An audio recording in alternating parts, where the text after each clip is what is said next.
Hey everyone, it's Andrea, and today I'm coming at you with an impromptu video. That is why I look like this. This is why we're set up like this.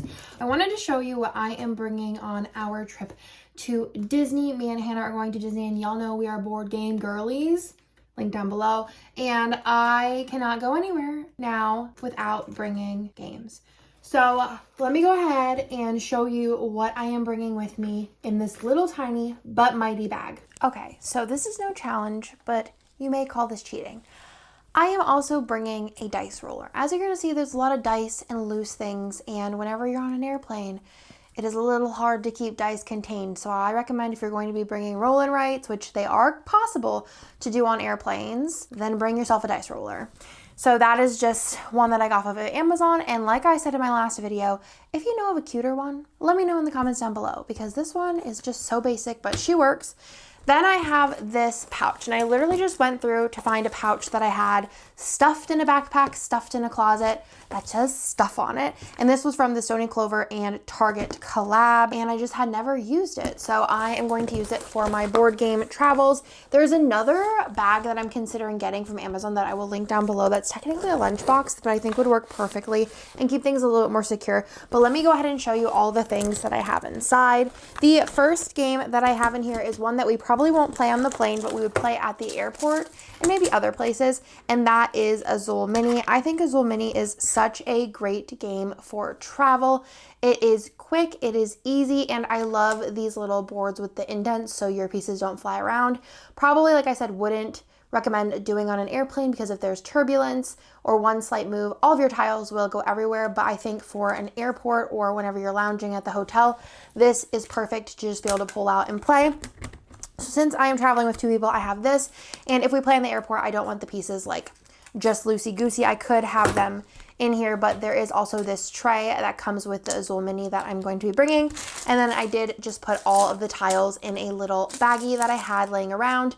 Obviously, it'd be more ideal to have the blind bag type situation, but me and Hannah are both rule followers. We're not going to trick the system or anything on that. And then also with that, I do have the other pieces, which are the one token along with the factory. So that is the first game and probably the one that takes up the most real estate. The next game I have in here is another tried and true, and that is Dungeons, Dice, and Danger. When we went to Disney last time, we ended up playing so many games of Dungeons, Dice, and Danger on the airplane.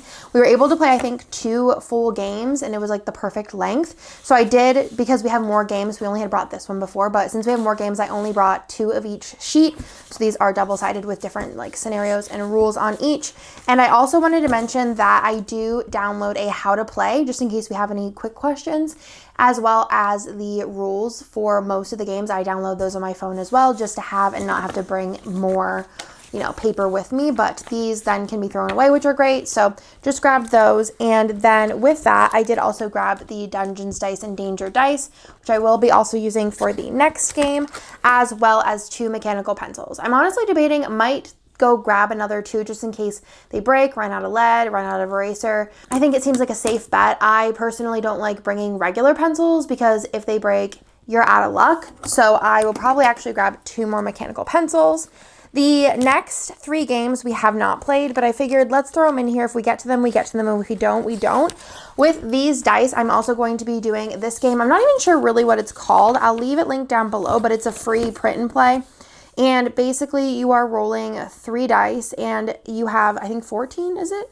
I don't want to count them all, but you have that many rolls. And then in each roll, you get to pick your ingredients. There's other like universal ingredients down here. You track your ingredients, and then you can also make the different dishes. There's like sushi, there's bread, there is pizza, there's all different stuff. So I did just print out a bunch of these. There's only a couple that where I didn't print front and back, but yeah, and there was also an intro, so I printed some of those as well. So I just went ahead and printed those. It seems like a pretty easy game. Again, I have the rules and a how to play on my phone ready just in case we need it.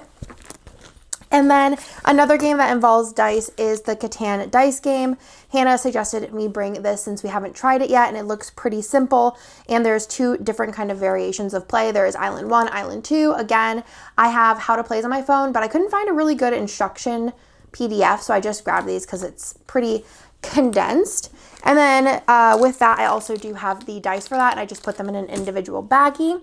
And then last but not least, another game we have not played is Exploding Kittens, the 2-player edition. I actually have the Unstable Unicorn Travel Edition in my cart, along with it's like Love Letters, but I'll put both of those down below. Love Letters, but it's like Star Wars themed. I thought that'd be perfect for Disney trips. And I will like switch this out often, so if you want to see one of these every single time I travel to see what games I'm bringing, let me know in the comments down below. But yeah, we've never played this. I know Exploding Kittens is very popular, but yeah, we never played it, so it seems pretty easy. I just kept this one in the box. Definitely would be able to get rid of a lot, and I think in the future, if I didn't need the instructions, which I did also download a PDF, so I don't really need them, but I just figured also to keep the cards protected, I would need to put them in a baggie anyways, so had plenty of room, so I kept it in the box, but this is another one that could have been condensed, but I decided against it. So that is everything that I fit in here, and again, I also do have my dice roller, which takes up literally no room in my backpack, but I was able to fit 1, 2, 3, 4, 5 games, and I think that that's the perfect amount. Like I said, we're not going to be playing a bunch whenever we're there, but on the travel, on the way there, waiting at airports, it's nice to have some things to do in the meantime to pass the time. It really does make time go away faster. That's everything. I'll link everything I can down below for y'all, and let me know in the comments down below, what is your favorite game to travel with? Obviously, I feel like size is a big factor in that, and also like the pieces, like having minimal pieces or like kind of small condensable pieces is important. But I would love to know also if you have any print and play recommendations, because I feel like that's gonna be something I switch out every time, different print and plays. So that's everything, and I'll talk to y'all at my next one. Bye.